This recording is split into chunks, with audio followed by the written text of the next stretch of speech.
All right, let's just jump right into this explainer.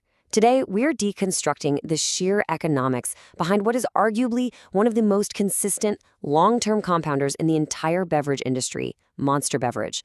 It's a business that has operated as a premium consumer growth stock for years now. But as we're going to see today, valuation discipline matters enormously, even when you're dealing with an absolute market champion. So what exactly happens when a truly fantastic company gets, well, a little too expensive? That is the exact question we're tackling today. Because while Monster's long-term financial chart is basically legendary at this point, we really need to explore the real-world tension of what happens when a market prices a stock for absolute perfection. The classic mistake investors make is assuming a phenomenal company can be bought at any price. But when expectations run too hot, the valuation itself actually becomes the primary risk. Section 1, the Monster Growth Story. How did they do it? It really boils down to this beautifully simple three-part combination that created a remarkably rare consumer business. First, asset-light economics. This means they didn't tie up all their cash in heavy manufacturing. Second, they maintained incredibly high margins. And third, they brilliantly leveraged the unrivaled distribution strength of Coca-Cola. This trifecta is what propelled their valuation from almost nothing in the mid-2000s into a massive premium zone. It was literally the perfect storm of rapid category growth, strong brand identity, and just relentless innovation. Moving on to Section 2, pricing a premium compounder. Right now, the stock is anchoring around $89 a share.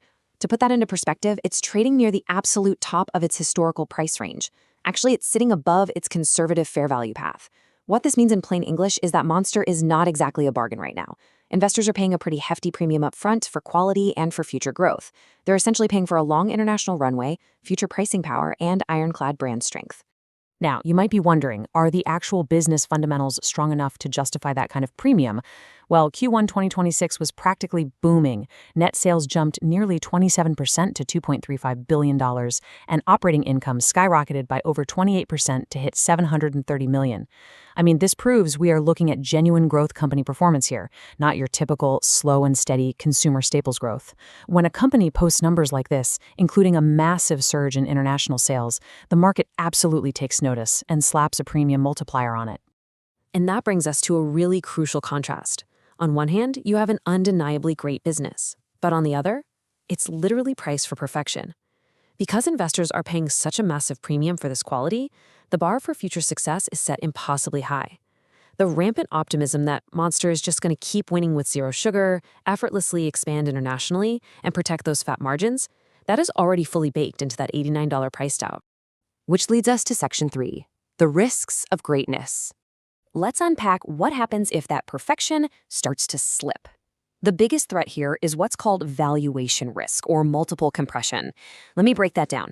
It's when expectations run so incredibly hot that even if the company stays fundamentally solid and profitable, just a slight slowdown in growth makes the market aggressively slash the stock's premium price tag.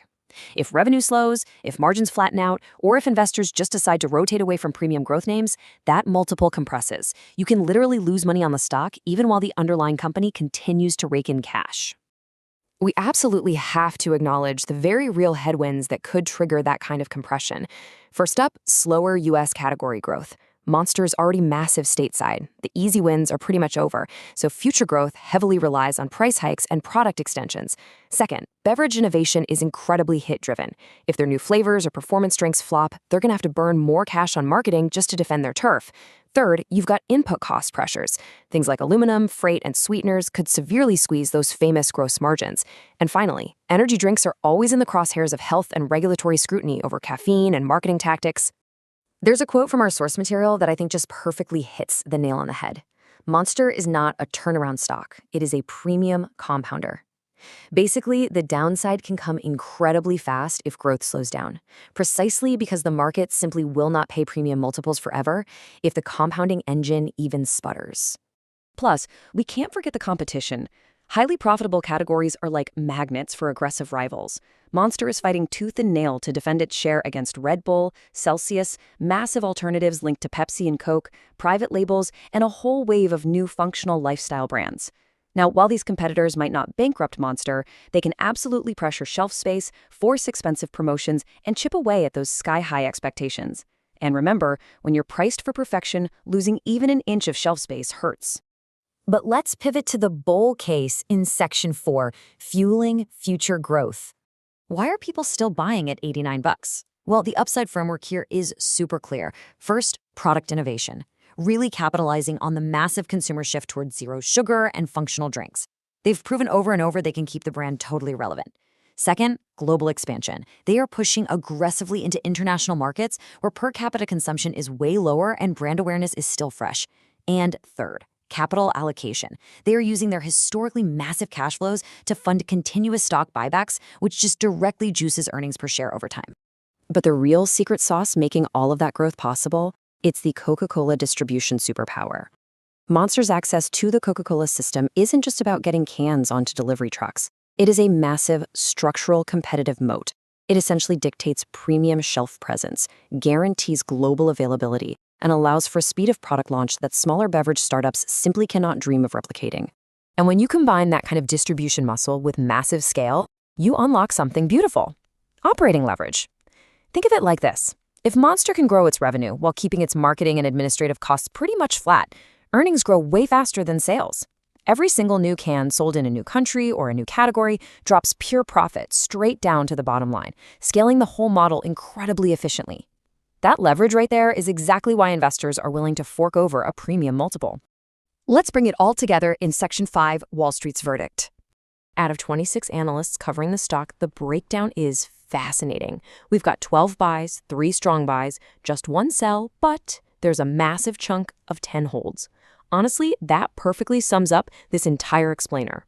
Wall Street clearly respects Monster as a high-quality growth company, which is why there's almost no sell ratings. But those 10 holds are basically analysts saying, look, we love the fundamentals, we love the brand power and the margins, but the stock price already reflects every ounce of that good news. The market deeply respects the company, but it is heavily, heavily afraid of the current price tag.